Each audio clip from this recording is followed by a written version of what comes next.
সুপ্রিয় দর্শক, আমি আফজাল হোসেন, স্বাগত জানাচ্ছি সম্পাদকীয়তে। গণ অধিকার পরিষদের নেতা নুরুল হক নূর মন্তব্য করেছেন, ভিপি নূরের সুপারিশে কেউ ডিসি হয়নি, এসপি হয়নি, কিন্তু হাসনাতদের সুপারিশে ডিসি হয়েছে, ইউএনও হয়েছে। একটি অনুষ্ঠানে নুরুল হক নূরের পাশে বসা হাসনাত আবদুল্লাহ চ্যালেঞ্জ ছুড়ে দেন নুরুল হক নূরের প্রতি। এমন অভিযোগ ও পাল্টা চ্যালেঞ্জের সংবাদ প্রচারকালেই নুরুল হক নূর ফেসবুকে স্ট্যাটাসে প্রশ্ন করেন, গণঅভ্যুত্থানের ঐক্য ও সংহতি বিনষ্ট এবং দেশের বর্তমান পরিস্থিতির জন্য আপনি কাকে দায়ী করবেন? একই সময়ে রাজনৈতিক আলোচনায় এসেছে ইলেকশন ইঞ্জিনিয়ারিং আশঙ্কার কথা। এদিকে বিএনপি নেতা সালাউদ্দিন আহমেদ বলেছেন, আওয়ামী লীগের প্রত্যাবর্তন ঠেকাতে ঐক্য ধরে রাখতে হবে। রাজনীতির এমন প্রসঙ্গ নিয়ে আমাদের আজকের সম্পাদকীয়, এমন পরিস্থিতির জন্য দায়ী কারা? আর এসব নিয়ে কথা বলতে আমাদের স্টুডিওতে উপস্থিত আছেন মনিরা শারমিন, যুগ্ম আহ্বায়ক, জাতীয় নাগরিক পার্টি। আমরা আশা করছি আর অল্প কিছুক্ষণের মধ্যে আমাদের সঙ্গে এসে যুক্ত হবেন ব্যারিস্টার নাসিরউদ্দিন আহমেদ অসীম, আন্তর্জাতিক বিষয়ক সম্পাদক, বিএনপি। দর্শক, আপনারাও এই আলোচনায় অংশ নিতে পারেন, এজন্য আপনাদের ফোন করতে হবে টেলিভিশনে দেখার নম্বরে, সেটা ফেসবুকের মাধ্যমেও আপনাদের মন্তব্য পাঠাতে পারেন। আলোচনা শুরুতেই জানিয়ে দেব এখনকার প্রধান শিরোনামগুলো। তত্ত্বাবধায়কের আদলে দেশ পরিচালনা না করলে প্রশ্নবিদ্ধ হবে নির্বাচন, বিতর্কিতদের আর সরকারে দেখতে চায় না বিএনপি। গণতান্ত্রিক উত্তরণে সব দলকে ভোটে অংশ নেওয়ার আহ্বান। নির্বাচন সামনে রেখে দেশ গঠনে 7 অগ্রাধিকার জামায়াতের, যুক্তরাষ্ট্রে সংবর্ধনায় আমির। দুর্নীতির বিরুদ্ধে লড়াইয়ের ঘোষণা, নারীর নিরাপত্তা নিশ্চিতের অঙ্গীকার। জুলাই সনদ মুছে দিতে চায় এক দল, ভেস্তে দিতে চায় আরেক দল, অভিযোগ এনসিপির। বাস্তবায়ন প্রক্রিয়া নিশ্চিত হলেই স্বাক্ষরের ঘোষণা, গণভোটের আগে রূপরেখা প্রকাশের তাগিদ। চট্টগ্রাম বন্দর বিদেশিদের কাছে ইজারা দেওয়ার সিদ্ধান্তের প্রতিবাদে বিক্ষোভ, জাতীয় নিরাপত্তা ও অর্থনীতি হুমকিতে পড়ার শঙ্কা, সিদ্ধান্ত থেকে সরে আসার আহ্বান। দর্শক শিরোনাম শুনছিলেন। আমরা আজকের আলোচনার বিষয় দিয়েছি দেশের বর্তমান যে পরিস্থিতি, এই পরিস্থিতির জন্য দায়ী আসলে কারা। মনিরা শারমিন, আপনাকে দিয়ে আলোচনা শুরু করব, যেহেতু অসীম ভাই এখন এসে উপস্থিত হয়নি। গণ অধিকার পরিষদের সভাপতি, তিনি তার ফেসবুক স্ট্যাটাস দিয়েছেন, সেখানে তিনি প্রশ্ন রেখেছেন, গণঅভ্যুত্থানের ঐক্য ও সংহতি বিনষ্ট এবং দেশের বর্তমান পরিস্থিতির জন্য আপনি কাকে দায়ী করবেন? আপনি জাতীয় নাগরিক পার্টির রাজনীতির সঙ্গে যুক্ত, যুগ্ম আহ্বায়ক, জাতীয় নাগরিক পার্টি। আপনার কাছে কি মনে হয় এই বর্তমান পরিস্থিতির জন্য আসলে দায়ী কারা? ধন্যবাদ আপনাকে, শুভেচ্ছা, এবং যারা দেখছেন তাদের শুভেচ্ছা। দেখেন, আসলে এই সময়ের জন্য আমি দায়ী বলবো আমাদের পুরাতন মানসিকতাকে, এবং আমাদের বলতে আমি বলেছি রাজনৈতিক দলগুলোর। যে সময় আর কি আমাদের প্রথম এবং সবচেয়ে বড় প্রায়োরিটি ছিল যে সব নিজেদের স্বার্থ বা দলীয় স্বার্থ বাদ দিয়ে আমাদের দেশটাকে সামনে রেখে দেশের জন্য এবং মানুষের স্বার্থে কাজ করতে। কিন্তু সেই সময়টাই আমরা দেখেছি যে রাজনৈতিক দলগুলো তাদের আসলে সেই পুরনো অভ্যাস থেকে বের হতে পারেনি, এবং দেখা গেছে যখন এই যে যারা আসলে ঐক্যের কথা বারবার করে বলছে, তারা কি নিজেদের তাদের প্রশ্ন করা প্রয়োজন যে তারা কি আসলে সেই ঐক্যের জন্য কি করেছে। এবং আমরা যখন দেখলাম যে বাংলাদেশের, আমি যদি বলি বাংলাদেশের এই ইতিহাসে আমরা কখনো কিন্তু এই রকম বাস্তবতার সামনাসামনি হইনি, যখন আসলে আমরা দেখেছি যে একটা সরকার পালিয়ে যাওয়ার সাথে সাথে পুরো, আমি যদি বলি পুরো সিস্টেমটার গুরুত্বপূর্ণ পদগুলো খালি হয়ে গেছে। এবং এটি তো হওয়ার কথা ছিল না। ধরেন আমি যদি বলি যে রাষ্ট্রীয় প্রতিষ্ঠানগুলোর যারা গুরুত্বপূর্ণ পদে ছিল তারা যেরকম পালিয়ে গেছে, আমি যদি বলি যে প্রশাসন, মসজিদের খতিব থেকে শুরু করে সবাই পালিয়ে গেছে। সুতরাং এই যখন অবস্থা, তার মানে আমরা ইতিহাসের একটা কথা তো আছে যে ইতিহাসের সবচেয়ে বড় শিক্ষা হচ্ছে আমরা ইতিহাস থেকে শিক্ষা নিই না।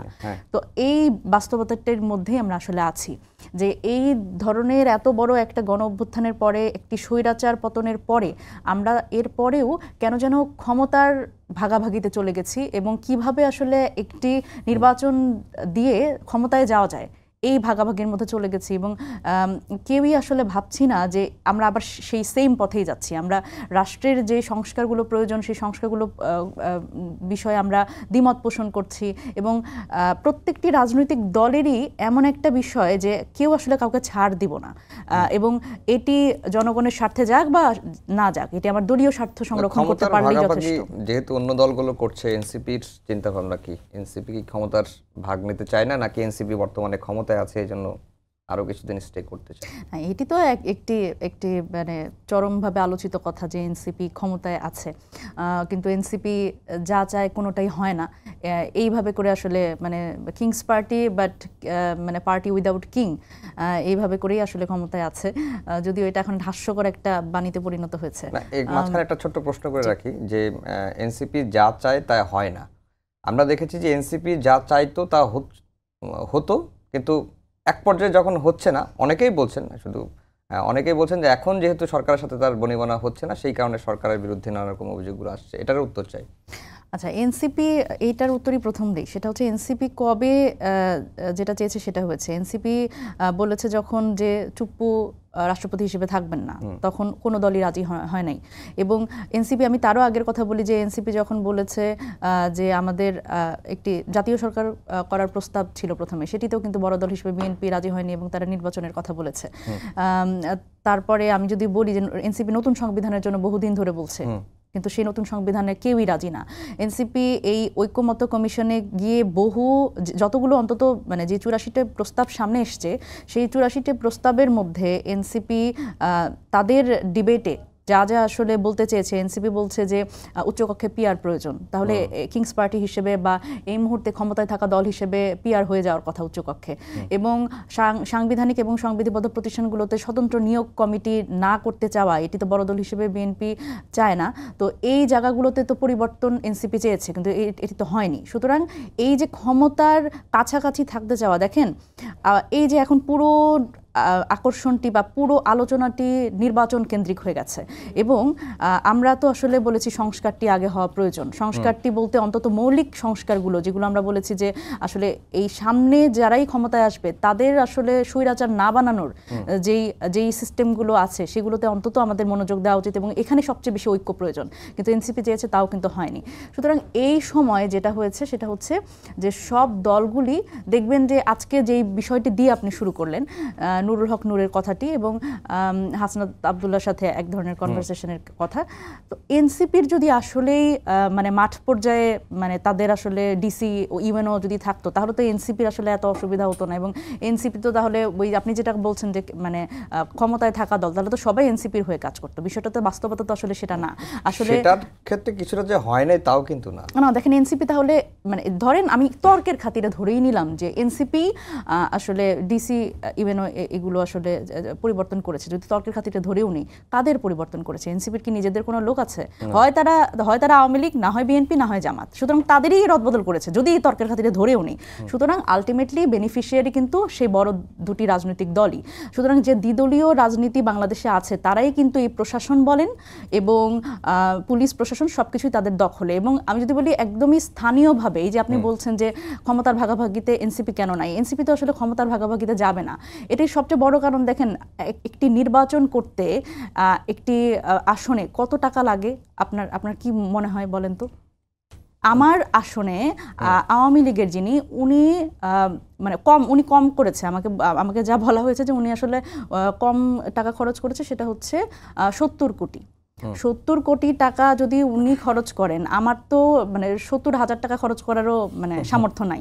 সুতরাং এনসিপি আসলে ভাগাভাগিতে কেন যাবে? এবং এর জন্য ধরেন যেই একটা নির্বাচন করতে গেলে আপনার ওইখানে এসপি কে সেট আপ দিতে হবে, ডিসি কে সেট আপ দিতে হবে, ইউএনও কে সেট আপ দিতে হবে। এই যে সেট আপ, এই সেট আপ তো আসলে এনসিপির নাই, এবং এনসিপি এটার জন্য আগ্রহীও না। সুতরাং সে অর্থের জোরে পারবে, না সে পেশি শক্তির জোরে পারবে, অস্ত্রও নাই তার, অস্ত্রের ঝমঝানানিও তাদের নাই। সুতরাং এবং এই সেট আপগুলোও নাই। সুতরাং এনসিপি আসলে ভাগাভাগির মধ্যে নাই। এনসিপি বরং সিস্টেমটা পরিবর্তনে, এবং এই সিস্টেমটা যদি পরিবর্তন হয়, এই সেট আপ যাতে আর না লাগে, এইটার জন্য এনসিপি সবচেয়ে বেশি আগ্রহী। জি, অসীম ভাই আপনার কাছে আসি। আপনাকে স্বাগত জানাচ্ছি আমাদের সম্পাদকীতে। আমরা আলোচনা করছিলাম যে বর্তমান যে রাজনৈতিক পরিস্থিতি, অনেকেই বলছেন যে একটা অস্থিতিশীল পরিস্থিতি এখনো বিরাজ করছে। এই পরিস্থিতির জন্য আসলে দায়ী কারা? গণ অধিকার পরিষদের সভাপতি নুরুল হক নূর একটা ফেসবুকে স্ট্যাটাস দিয়েছেন যে গণ অভ্যুত্থানের ঐক্য সংহতি বিনষ্ট এবং দেশের বর্তমান অনিশ্চিত পরিস্থিতির জন্য আপনারা কাদের দায়ী করবেন? এখন আমার প্রশ্নটা আমারও যে আসলে এই বর্তমান পরিস্থিতির জন্য আপনি আসলে কাকে দায়ী করবেন? ধন্যবাদ আপনাকে, আমার সহ আলোচক এবং দর্শক শ্রোতা যারা দেখছেন তাদের সকলকে শুভেচ্ছা জানিয়ে আমি একটু কথা বলি যে এই দায় দায়িত্বটা সবার, হুম। এটা আমি কারো একার দেব না। তবে আমার সহ আলোচক ওনার যে বক্তব্যগুলো শুনছিলাম যে বড় দুই দলেরই সমস্ত লোকজন, ওনাদের তো কোনো লোকজন নেই, কিন্তু ওনাদের ভাষার যেই তেজস্বীয়তা ছিল, হুম। তেজস্ক্রিয়তা ছিল,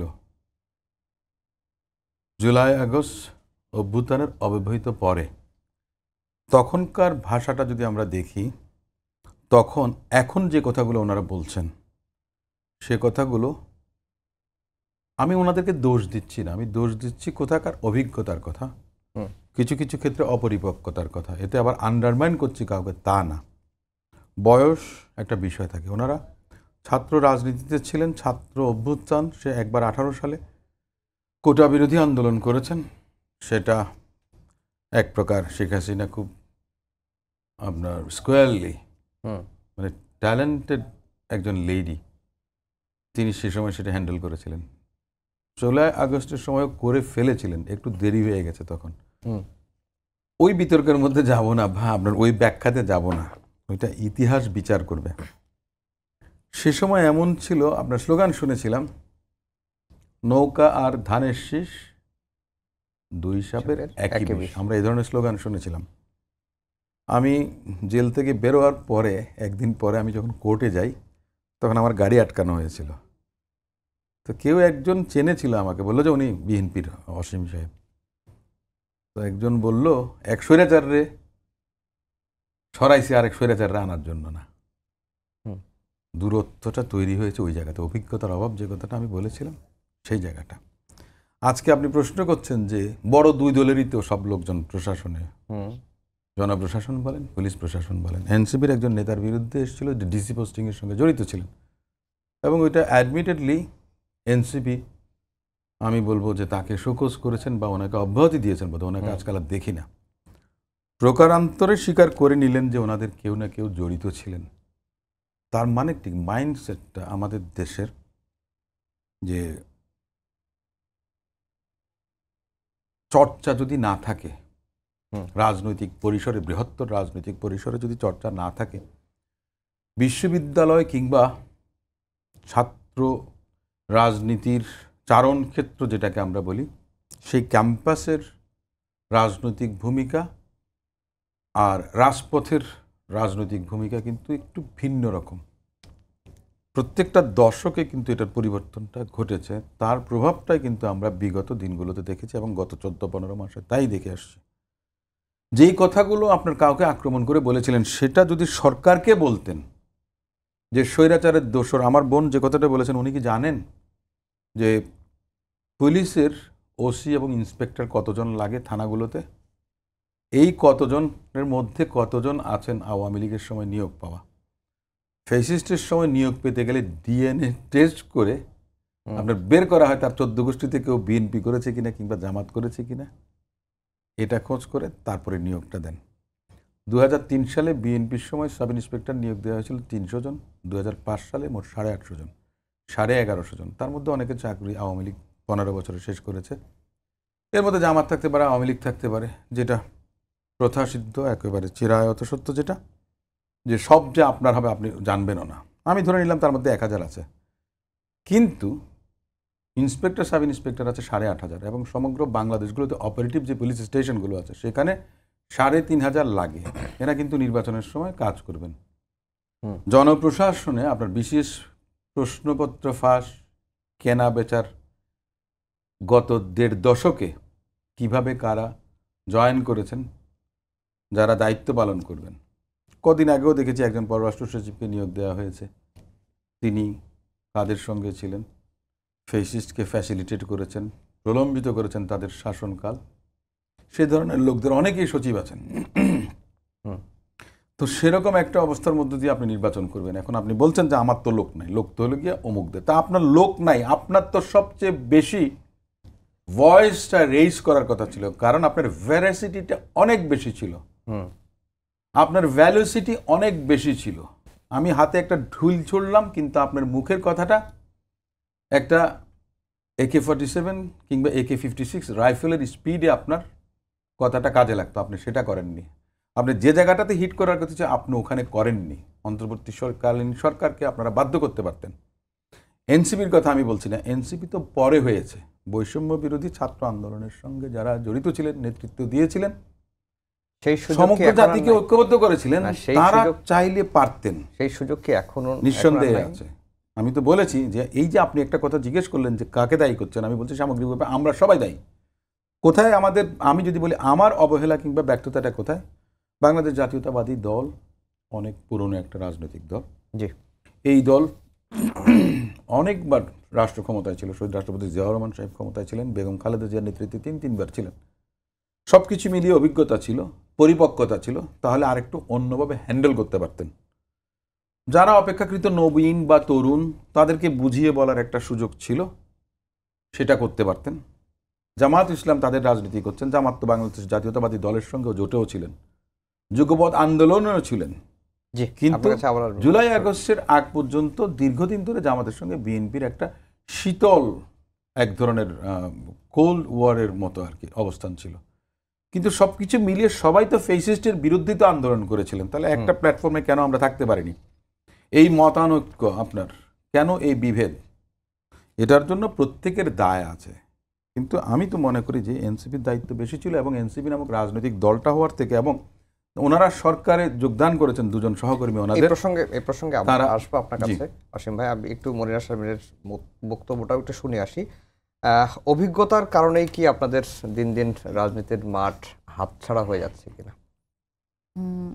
আচ্ছা, দেখেন, আমার আসলে যতবার আমি অভিজ্ঞতা এবং অপরিপক্কতার কথা শুনি টকশোতে এসে আমার খারাপ লাগে। আমার মনে হয় কি যে এই বর্ষিয়ান রাজনীতিবিদ যারা রাজনীতি করতে করতে মানে একেবারে তাদের চুল পেকে গেছে, তো তাদের আসলে আমাদের সাথে রাজনীতি করতে হচ্ছে, এবং একটা অভ্যুত্থানের পরে আমাদের সাথে তাদের রাজনীতি করতে হচ্ছে। এবং উনি আসলে ভাই যেই কথাটা একটু বললেন যে কোটা সংস্কার আন্দোলন বা এইরকম একটা আন্দোলনের কথা বললেন, যেটার জন্য আর কি শেখ হাসিনা হ্যান্ডেল করেছে আর কি যে আন্দোলনগুলো।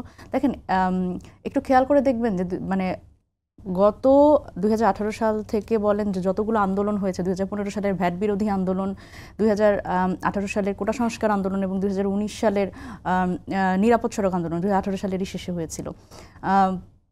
এই আন্দোলনগুলোর জনসম্পৃক্ততা আপনারা যদি একটু খেয়াল করেন, এবং বিএনপির যদি বলি, যেহেতু ভাই এখানে আছেন, এটি প্রাসঙ্গিক, যে বিএনপির শুধুমাত্র নির্বাচনের জন্য আন্দোলন, এই দুটির মধ্যে কিন্তু পার্থক্য আছে।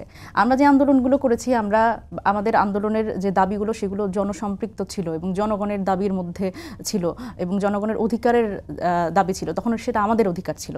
সুতরাং সেই জায়গায় আমরা হয়তো যেই জনসম্পৃক্ততা করতে পেরেছি, সেটা কিন্তু আসলে বিএনপি শুধুমাত্র নির্বাচনমুখী তাদের যে প্রচারণা এবং সেই দাবিগুলোতে আন্দোলন করার ফলে তারা জনসম্পৃক্ততা বারবার হারিয়েছে। কোথায় আমরা তো 2018 সালের মানে পরে বা 2015 সাল থেকে তো আমরা আসলে ঢাকা বিশ্ববিদ্যালয় ক্যাম্পাসে, কিন্তু রাজনৈতিক দল নির্বাচনের জন্য আন্দোলন করবে, সংগ্রাম করবে, ক্ষমতায় যাওয়ার জন্য আন্দোলন করবে, এটা তো স্বাভাবিক। কিন্তু অবশ্যই সেই আন্দোলন সংগ্রামে জনসম্পৃক্ততা থাকতে হবে। এই যে বারবার করে একটা কথা আসে, অপরিপক্কতা এবং অভিজ্ঞতার অভাব, আমাদের এই কম অভিজ্ঞতা নিয়েও তো আমরা জনসম্পৃক্ত আন্দোলন করেছি। সুতরাং এইটা কিন্তু আসলে এভাবে করে ডিমিন করার সুযোগ নাই। এবং আরও গুরুত্বপূর্ণভাবে আরও একটা কথা ভাই বলেছেন যে আমরা গাজী সালাউদ্দিন তানভীরের কথা সম্ভবত বলেছেন, এখন অভ্যুত্থান পরবর্তী সময় আমি যদি বলি বৈষম্য বিরোধী ছাত্র আন্দোলনের যে ব্যানারটি ছিল, সেখানে ছাত্র দলের লোকজনও ছিল, ছাত্র শিবিরের লোকজন ছিল, এবং অন্যান্য অনেকেই যারা ছিলেন, তার মানে ছাত্ররা ছিলেন, তাদের কিন্তু আসলে কোনো দলীয় ব্যানারে ছিলেন না, সবাই বৈষম্য বিরোধী ছাত্র আন্দোলন ছিল। সুতরাং কে আসলে কোন কাজটা কিভাবে করেছে, সেটা আসলে সেই দায়ভার এনসিপি নিতে পারবে না, কারণ এনসিপি একটি রাজনৈতিক দল। এনসিপি সেই দায়ভার নিবে যে আসলে এনসিপি কি করেছে, এনসিপির পক্ষ থেকে কোথাও বলে আসলে কাউকে আসলে রদবদল করা হয়েছে কিনা। আর এনসিপির দায়িত্ব বেশি ছিল। দেখেন, খুব মজার একটা বিষয়, এটা হচ্ছে একটা খুব বড় টেকনিক, সেটা হচ্ছে যে এনসিপি নতুন রাজনৈতিক বন্দোবস্ত চায়, এনসিপি একটা বাংলাদেশের একটা পরিবর্তন চায়, বাংলাদেশের সিস্টেমে একটা পরিবর্তন চায়, সংস্কার, একটা রাষ্ট্রের গুণগত সংস্কার চায়। এই জন্য সবসময় একটা কথা থাকে যে এনসিপির দায়িত্ব বেশি, এনসিপি এটা করতে পারবে না, এনসিপি ওটা করতে পারবে না, এনসিপি শুধুমাত্র নতুন বন্দোবস্তের কথাই বলতে থাকবে, এবং এনসিপি মানে অন্যান্য দলগুলো যা খুশি তাই করবে, তাদের পুরানো রাজনীতির ধ্যান ধারণা নিয়েই থাকবেন, কিন্তু এনসিপির সবসময় দায়িত্ব বেশি। তো এই কথাটার মধ্যে আসলে আমরা পরিবর্তন হব না এবং এনসিপি আসলে এই পরিবর্তনের ধ্বজা ধরেই থাকবে, এরকম একটা টেকনিক আছে। তো এটি আসলে সম্ভব না। দেখেন বাংলাদেশের যে রাজনৈতিক প্রেক্ষাপট, সেই প্রেক্ষাপটে আমরা যখন বলছি সংস্কারের কথা, যখন বলছি যে এই সিস্টেমটার এই পরিবর্তনগুলো দরকার, যাতে এই ডিসি, এই এসপি, এই ওসিকে আমরা আর কোনো দলীয় ব্যানারে না দেখি। আমরা তো এর আগে এটাও দেখেছি যে একজন ওসি তিনি হচ্ছে আওয়ামী লীগের স্লোগান দিচ্ছে। সুতরাং এরকম আমরা চাই না যে শুধুমাত্র অন্য আরেকটি দল ক্ষমতায় আসলে আবার তাদের দলের স্লোগান দিক। এই জন্য আমরা বলছি যে সাংবিধানিক এবং সংবিধিবদ্ধ প্রতিষ্ঠানগুলোর আলাদা নিয়োগ কমিটি, কিন্তু সেটা কি বিএনপি চায়? এই তর্কে এখন আসা উচিত। সুতরাং নিজেরা যদি বলেন যে না আমরা পরিবর্তন হব না এবং অন্য দলকে এভাবে করে বলবেন যে না তাদেরই সব দায়িত্ব, তাহলে তো সমস্যা। এখন নতুন রাজনৈতিক বন্দোবস্ত তো আসলে আমরাও যেরকম চেষ্টা করছি তাদের পক্ষ থেকেও চেষ্টা করতে হবে। আপনি প্রশ্ন করুন যে মানে বিএনপির পক্ষ থেকে যারা আসলে বিভিন্ন আসনে দাঁড়িয়েছে অথবা জামাত, যে তারা আসলে তাদের নির্বাচনী আসনে কত টাকা পয়সা খরচ করছে।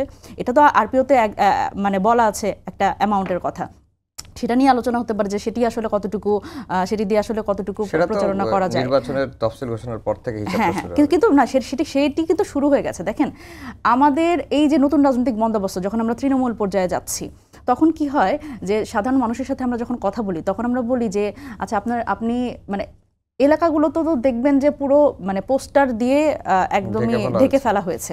এবং তখন আমি একজন দুজনকে জিজ্ঞেস করি যে আপনি কি ওনাকে চেনেন? তখন বলে যে না চিনি না।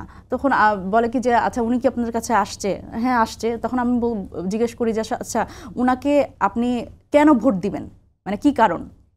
তখন উনি মানে এরকম হয় যে মানে ওনারা একটু দ্বিধাদ্বন্দ্বের মধ্যে পড়ে যায় যে কেন ভোট দিবে ওনারা আসলে জানে না। কিন্তু তাদের কিছু কিছু বিষয় তাদের মাথায় আছে। এক হচ্ছে ক্ষমতাবান দল, তারপরে তাদের টাকা পয়সা বেশি, ভোটটা যাতে নষ্ট না হয়। আবার তারা বলে যে না যদি আবার মানে ভোট না দেই তাহলে আবার যদি এরকম আমাদের কোনো অস্ত্রের মুখে পড়তে হয় বা কোনো ধরনের হুমকির মুখে পড়তে হয়, আমরা এগুলো কোনো ঝামেলা যেতে চাই না, যে মানে ওনারা আসলে আমরা ওনাদের ভোট দিব। তো ওনারা যখন আসলে এই ক্ষমতা এবং টাকা পয়সা অর্থের প্রতিপত্তি দেখে, সুতরাং তখন কিন্তু তারা সেই দিকেই যেতে চায়। তো এই যে নির্বাচনী সংস্কৃতি, এই যে আমাদের রাজনীতি সংস্কৃতি, এগুলো তো পরিবর্তন করতে হবে। তো এটা আপনি কিভাবে, মানুষের মানসিকতা পরিবর্তন তার একদিনে হবে না? না ওই যে এখন আমি তো ওটাই বললাম আর কি, যেটা হচ্ছে যে আমাদের অর্থের প্রভাব, আমাদের অস্ত্রের ঝনঝনানি এবং মানুষের যে একটা ভীতির সংস্কৃতির মধ্যে যে আমাদের রাজনীতিটা চলে গেছে নির্বাচন কেন্দ্রিক। এবং আপনি একটা খুব মজার জিনিস খেয়াল করবেন, সেটা হচ্ছে এখন নির্বাচন হবে কি হবে না, মানুষ এর থেকেও এখন প্রশ্ন বেশি করে নির্বাচনটা কেমন হবে, নির্বাচনে কি আসলে কোনো মারামারি হবে নাকি মানে তারা আসলে ঠিকভাবে করে কি আসলে কেন্দ্রগুলোতে যেতে পারবেন কিনা। সুতরাং এই যে একটা ভয় আশঙ্কা মানুষের মনের মধ্যে, এইটাও কিন্তু ঠিক করার জন্য আমাদের এই দলীয় প্রভাব থেকে মুক্ত হতে হবে। অসীম ভাই, রাজনীতির নতুন বন্দোবস্ত বা রাষ্ট্র সংস্কারের দাবিটা এনসিপি তুলেছিল সবচেয়ে বেশি, কিন্তু এখন শুধুমাত্র এনসিপির যে দায় বা এই রাষ্ট্র সংস্কার বলেন, নতুন বন্দোবস্তের কথা বলেন, শুধুমাত্র যে এনসিপির দায়, এটি বলে কি আপনারা বড় দল এখনকার সবচেয়ে পার পাওয়ার কোনো সুযোগ আছে? আমি একটু বলি, আমি তো একেবারে প্রথম থেকে আমি শুরু করেছিলাম যে এনসিপি না, বৈষম্য বিরোধী ছাত্র আন্দোলনে যারা নেতৃত্ব দিয়েছেন তাদের উপরে কিন্তু আমার অনেক বেশি আশা আকাঙ্ক্ষা ছিল, দেশবাসীরও ছিল। কিন্তু ওনারা যখন সরকারে যোগদান করেছেন তারপর থেকে কিন্তু ওনাদের দায়িত্ব বেশি, এই কথাটা আর বলতে পারি না, কারণ দায়িত্ববোধটাই জন্মায়নি। যে আমার আপু যে কথাটা বললেন যে ওনারা বয়স্ক, ওনারা অমুক, ওনাদের কাছ থেকে এই যে প্রোটোটাইপ কথাবার্তাগুলো, মনে করেন আপনার একই জিনিস গদবাধা কথাবার্তা, আবার ওনারা যে কথাগুলো বলেন খুব সুন্দর গুছিয়ে বলেন, খুব সস্তা জনপ্রিয়তা পাওয়ার মতো কথাগুলো, নতুন বন্দোবস্তের কথা বলেন, সব কিছু বলেন। বন্দোবস্তের কথা যদি বলেন, আপনি 2016 সালে বেগম খালেদা জিয়া ভিশন 2030 ডিক্লেয়ার করেছিলেন। রাষ্ট্র সংস্কারের 27 দফা, পরবর্তীতে আপনার যুগপৎ আন্দোলনের শরীর দিকে নিয়ে বিএনপির ভারপ্রাপ্ত চেয়ারপারসন তারেক রহমান সাহেব 31 দফা প্রণয়ন করেছিলেন যখন আওয়ামী লীগ ক্ষমতায় ছিল, এবং সেটা আজ থেকে 4 বছর আগে। মাঝখান থেকে এসে ঐকমত্য কমিশন, এই সংস্কারের কথাগুলো বললেন। এই যে আমার আপু যে কথাগুলো বললেন যে কেমন হবে নির্বাচনটা, প্রতিষ্ঠানগুলো কিভাবে কাজ করবে, আমরা এই কথাগুলো হাজার হাজার লক্ষ লক্ষ দিন বলেছি। আওয়ামী লীগের সময় বলেছি যে নির্বাচন কমিশন, পুলিশ প্রশাসন বলেন, জনপ্রশাসন বলেন, এগুলিকে সম্পূর্ণরূপে, এটা তো এক্সিকিউটিভ, রাষ্ট্রের যে 3টা অঙ্গ আছে, লেজিসলেচার, জুডিশিয়ারি অ্যান্ড এক্সিকিউটিভ, প্রত্যেকটার ইন্ডিপেন্ডেন্সটা থাকতে হবে। আমরা যে জুডিশিয়াল অ্যাপয়েন্টমেন্টের কথা, এখানে ছোট্ট একটা আমি আগে বলে নিই, আপনি ইন্টারাপ্ট দয়া করে না করে আমি একটা কথা বলি যে আমার আপু যে কথাগুলো বলেছেন আমি একটু জবাবটা দিয়ে নেই যে কে কত টাকা খরচ করেছে। আর টাকা তো আমাদের থেকে ওনারা বেশি খরচ করতে পারবেন। এখন এটা ডেটা অ্যান্ড স্ট্যাটিস্টিক্স যদি নিয়ে আসতে হয় তাহলে মনে করেন যে আরেকদিন বসতে হবে। ওনারা একজন আরেকজনের বিরুদ্ধে অভিযোগ করেছেন বা করছেন, এই ধরনের একটা অবস্থা। আমার জানা মতে একজন উপদেষ্টা যে জায়গায় নির্বাচন করতে চান, এই যে উনি কালো টাকার প্রভাবের কথা বললেন, তো কালো টাকা আপনার নিজের পকেটের টাকা না, রাষ্ট্রের টাকা, হোয়াইট কলার ক্রাইম যাকে বলে। আপনি তো ব্ল্যাক মানির কথা বললেন, এই যে সস্তা জনপ্রিয়তা, যে কালো টাকার প্রভাব, হোয়াইট কালার ক্রাইম করে যাচ্ছেন উপদেষ্টা, নির্বাচন করবেন একটা জায়গা থেকে। কত কোটি টাকার অনুদান দিয়েছে কাগজ সাথে নেই। আমি কারো কথা বলছি না, আমি একজন উপদেষ্টার কথা বলছি, আমি একজন উপদেষ্টার কথা বলছি। আপনি যদি বলেন আমি বলি যে এনসিপির সজীব ভুইয়ার কথাই বলি। আপনি যখন এত জানতে চাচ্ছেন, উনি আপনাদের সহকর্মী একজন, আপনারা আমি আপনাকে বলি উনি এনসিপির না। আমি বলেছি একজন উপদেষ্টার কথা বলছি, উনি নির্বাচন করতে চান। আমাকে একটা কথা বলেন, ওনারা আপনার সহকর্মী ছিল, আপনারা তাদের সতীর্থ, আপনারা রাজনৈতিক দল করেছেন, উনি রাজনৈতিক দলে নাই। আমি প্রথম বলেছি যারা এই সংশ্লিষ্টতা আছে তারা এই অন্তর্বর্তী সরকারে থাকতে পারবে না, কারণ তাদের নিরপেক্ষতা নাই, কোদাল বুকের দিকে টানে। আপনি বলেন বা না বলেন, বাংলাদেশের জনগণ মানবে না। আমি তো আপনাকে বলি না যে আপনার এনসিপি আপনার খরচ করেছে, আপনি তো টানছেন, আমি তো বলি না। আমি বলেছি যে একজন উপদেষ্টা, আমি এনসিপির কথা বলিনি, আপনি টেনে এনে বলেছেন। কখন বলেছি? আমি একটু আগে তো আমি বলেছি যে একজন উপদেষ্টার কথা বলেছি, নির্বাচন করতে চান, এনসিপির কথা বললে আপনি আলাদা করে বলেন। নো, এনসিপির কথা মোটেও বলিনি। আমি এনসিপির অন্য নেতাদের কথা বলেছি যারা আপনার পদায়নে বাণিজ্য করেছেন, তাদের কথা বলেছি। আমি কোন উপদেষ্টার সঙ্গে এনসিপির সংশ্লিষ্টতা আছে এটা কথা বলিনি। দর্শকরা এখানে সাক্ষী আছে। আপনি যদি শুনেন, ঠাকুর ঘরে কেড়ে আমি কলা খাই না, আপনাকে তো আমি বলি নাই যে এনসিপির একজন উপদেষ্টা। আপনি বললেন যে এনসিপির সাথে সহযোদ্ধা এই সব বললেন, এগুলি পরে এসেছে আপনার সঙ্গে। আপনার কথার পরিপ্রেক্ষিতে আপনি যখন জানতে চেয়েছেন যে হোয়াট ইজ দ্য নেক্সাস, তখন বলেছি আমি। আপনি যদি বলেন যে কোনো নেক্সাস নাই, আমি আপনাকে বলি তাহলে আপনি তাহলে পদত্যাগ চান কেন? আমি পদত্যাগ চাই, কারণ আপনাদের স্পিরিট ছিল, আমাদের স্পিরিট স্পিরিটের সঙ্গে ছিল না। আমাকে একটা কথা, আমারটা তো আমি বলছি না, মানে আমারটা তো আমি বলছি না, একই স্পিরিটে তো সব রাজনৈতিক দলই তো ছিল। আপনি দোয়া তুলসী পাতা, না আপনি দাবি করছেন, আপনি চান, আমি চাই না, আমি দোষী। Let my go by my word and my action. তাহলে তো আপনি আরো কিছু উপদেষ্টাকে পদত্যাগ চান না কেন? একটা কথা বলি আপনাকে, আমি যে কথাটা বলেছি আপনাকে আমি স্পষ্ট করে আমি আপনাকে বলি, আরে বন্ধু বান্ধব তো আমারও আছে, এরকম আমার শিক্ষকও আছে, একটা কথা আছে। আমি আপনাকে আপনার সঙ্গে বিতর্ক করার আমার কোনো দরকার নাই। আমি যে কথাটা বলেছি যে আমার ওই যে এনসিপির দায় আছে কিনা, আমি তো বলছি এনসিপির দায়িত্ববোধটাই এখন আর নেই। আপনারা যদি পারতেন সেই স্পিরিট থেকে, আপনারা মনে করেন যে ডেভিয়েশন এত বেশি হয়ে গেছে, সেটার আপনার রিফ্লেকশন বিভিন্ন জায়গায় দেখা গেছে। আপনার খামাখা কেন বলেন এই সমস্ত কথাবার্তা? আমাকে একটা জিনিস বলেন, পরিষ্কার কথা, যে ইলেকশন করবেন উপদেষ্টা, অনুদান দেবেন সেই সংশ্লিষ্ট কনস্টিটিউয়েন্সিতে, তাহলে এটা কি হোয়াইট কালার ক্রাইম না? আগে সেটা বলেন। আমি আপনাকে মোটেও বলিনি যে এনসিপির একজন নেতা বা এনসিপির সঙ্গে সম্পর্কিত। আপনি বলেছেন কোন উপদেষ্টা, না কোন উপদেষ্টা বলেছেন আমি ঠিক আছে, আমি বলেই দিলাম এখন। আমি এখন বলেই দিলাম হ্যাঁ ঠিক আছে, উনি এনসিপির সঙ্গে সংশ্লিষ্ট। আপনি যখন আমি বলছি আপনি দেখেন, তারপরে বলেন। আমি তো বললাম মানুষ দেখবে, জনগণ দেখবে। এনিওয়ে, আপনার ওই বিতর্কের মধ্যে আমার যাওয়ার দরকার নাই। আমি একটা কথা বলি, সংস্কারের কথা আপনারা আজকে বলছেন, এই রাষ্ট্রের কথা বলছেন, বন্দোবস্তের কথা বলছেন, মানুষ বলে যে বন্দোবস্ত। এইসব বিএনপি বহু আগে করেছে, আজকের কথা না, বহু আগের কথা। 2016 সাল থেকে শুরু হয়েছে সংস্কারের কথা। আজকে যত কিছু আছে এই সংস্কারের মধ্যে, যত কিছু, সমস্ত কিছু বিএনপির 31 দফা থেকে খুঁজলে বের করলে সবকিছু এখানে পাওয়া যাবে। পৃথক সেক্রেটারি বিচার বিভাগের জন্য আমি যেটা বলতে চাচ্ছিলাম যে অনেকেই এটাও বলছেন যে আপনারা প্রশাসন থেকে, বিভিন্ন সেক্টর থেকে ফ্যাসিবাদের দোসরদের সরাতে বলছেন, কারণ হচ্ছে যে আপনাদের লোকজন বসানোর জন্য। কথাটা আমাদের লোক বলে কোনো কিছু নাই।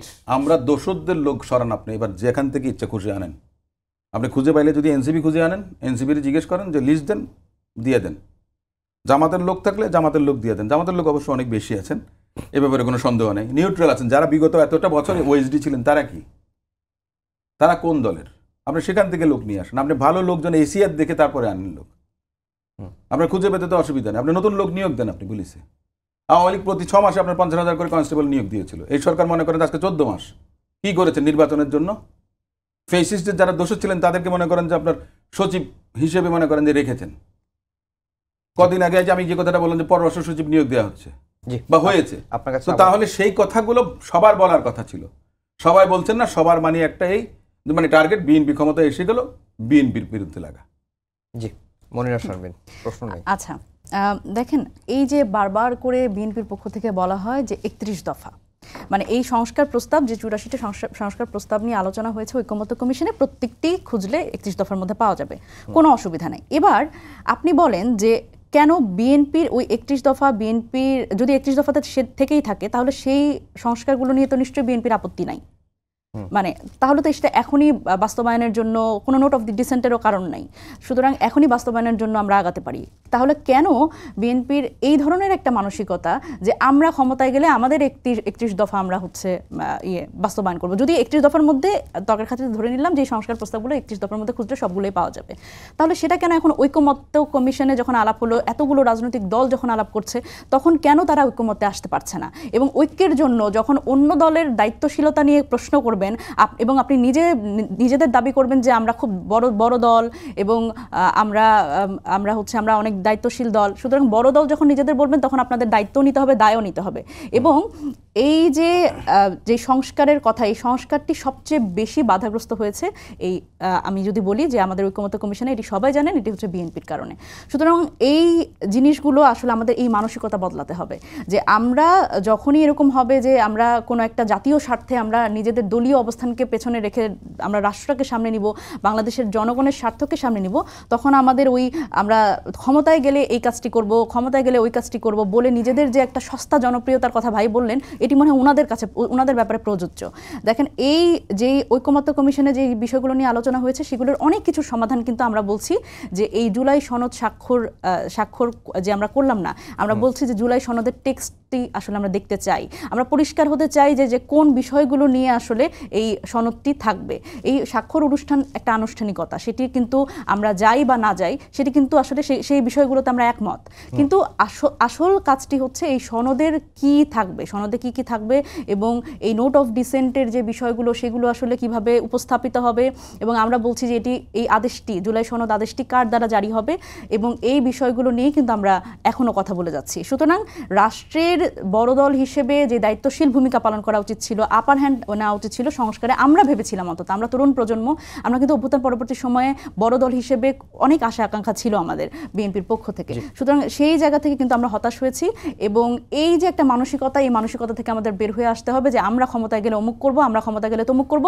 কারণ এই বাংলাদেশে এই অভ্যুত্থান পরবর্তী সময় প্রত্যেকটা মানুষ একটি গণ অভ্যুত্থানের মধ্যে দিয়ে গেছে, সুতরাং এই মানুষগুলো কিন্তু কোনো দলকে আর ব্ল্যাঙ্ক চেক দিবে না।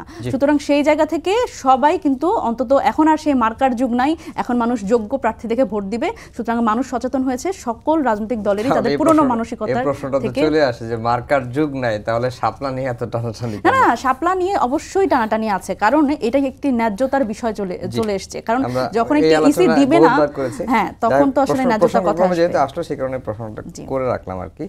সেটা হচ্ছে যে অসীম ভাই, বড় দল হিসেবে বিএনপির আচরণে আসলে হতাশ? না, হতাশার কথা যেটা বললেন সমালোচক, উনি সেটাই বললেন যে আমাদের 31 দফার মধ্যে যদি সব থাকে তাহলে কেন আপনার এখানে মধ্যে আমরা কনসেনসাস আসছি না। আমি যদি আপনার সব কথাই মানি তাহলে তার আপনি মনে করেন যে বৈঠকে বসার কোনো দরকার নেই। দ্বিতীয় কথা, বিএনপির যে স্পিরিটটা সেটা হচ্ছে যে 31 দফা বলেছে যে আমরা যদি সুযোগ পাই রাষ্ট্র ক্ষমতায় আমরা জাতীয় সরকার গঠন করব, এবং আমরা এভাবে এই 31 দফার আলোকে আমরা পরবর্তী আমাদের যা কিছু করার দরকার, যেমন এই আপনার উচ্চকক্ষের কথা সেটা সংসদ আপনার সিদ্ধান্ত নেবে। আপনি এখন বসে আপনার সংবিধান কি সংশোধন করতে পারবেন? আপনি যে বললেন যে জুলাই চার্টারে আপনার আইনি ভিত্তি দেবেন, যেটাই করেন না কেন কোথাও না কোথাও বাধা আছে। আপনি আজকে দেন, ওটার ভ্যালিডিটি, ওটার স্যাংটিটি নিয়ে কোর্টে যে কেউ প্রশ্ন তুলবেন, আদালত তখন বলবেন যে July charter can that bind. কিন্তু এই বিধানটা তো রাখছে যে কোর্টে প্রশ্ন তোলা যাবে না। না, আপনি তোলা যাবে না। এই যে কথাটা বলছেন, ক্যান এটা কোর্ট রিপোর্টার হিসেবে আমি জানি, এটা থাকলে রিপোর্ট করেছেন আপনি বহু বছর, এটা থাকা মানেই হচ্ছে বেশি। এইটা থাকার পরেও আপনি কি মনে করেন যে কোর্ট প্রশ্ন তুলবে না?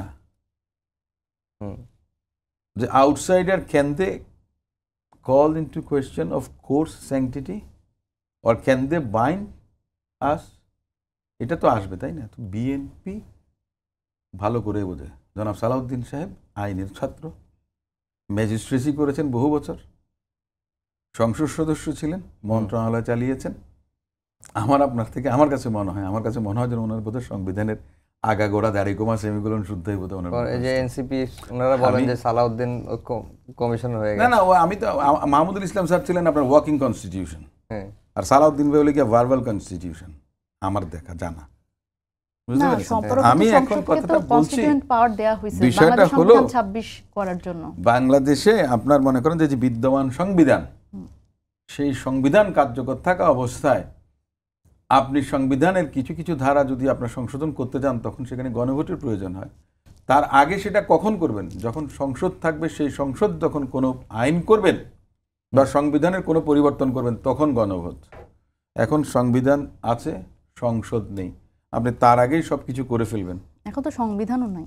না, এখন সংবিধান না, আপনি একথা যদি বলেন এটা একটা অসাংবিধানিক কথা, এটা তাহলে তো ভুল কথা ঐকমত্য বলছেন। কমিশনে আমরা বসলাম আপনাদের কেন? অন্তর্বর্তীকালীন আমরা তো সরকার basic structure অন্তর্বর্তীকালীন নিয়েই বসছি। সরকার যেটা হয়েছে সেটা সংবিধানের আলোকে হয়েছে।